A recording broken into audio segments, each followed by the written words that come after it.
the function of a Zen teacher is to put his students in all kinds of situations where in the normal course of social relations they would get stuck.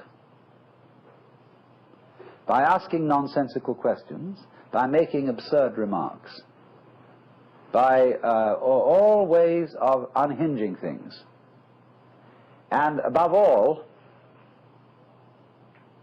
keeping them stirred up with impossible demands. To hear the sound of one hand, to, without moving, stop a ship sailing out on the water, or to stop the sound of a train whistle in the distance. Magic. To touch the ceiling without getting up from one's chair. To take the 4 divisions of Tokyo out of your sleeve. To take Mount Fuji out of a pillbox. All these impossible questions are asked. And in the ordinary way of interpreting these questions, we think, well, now, gee, how could we do that? See, that's a very difficult question that's been asked. And you have to think, what would I do to do that? Because we are caught up in a certain way of discourse, which the language game that we play, and the social games, the production games, and the survival games that we play are good games.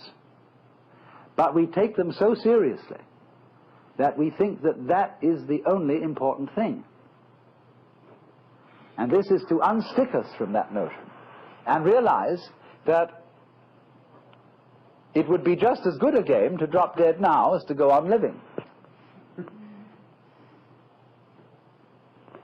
Is a lightning flash bad because it lives for a second as compared with the sun that goes on for billions of years?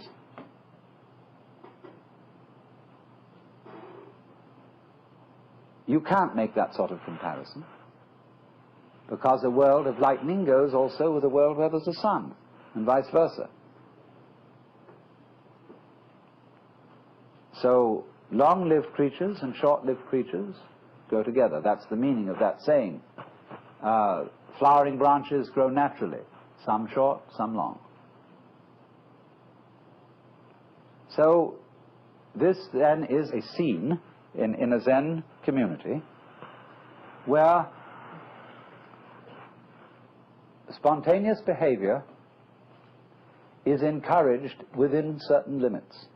And as the student becomes more and more used to it, those limits are expanded until eventually he can be trusted to go out on the street and behave like a true Zen character and get by perfectly well. You know what occasionally happens on the street when 2 people are walking down the sidewalk straight at each other, and they both decide to move to the right together, and then to the left together, and they somehow get stuck, and they can't pass each other. Zen teachers will pull just exactly that sort of stunt when going down a path and meet one of their students, to see if they can get him in a tangle, and can he escape from it.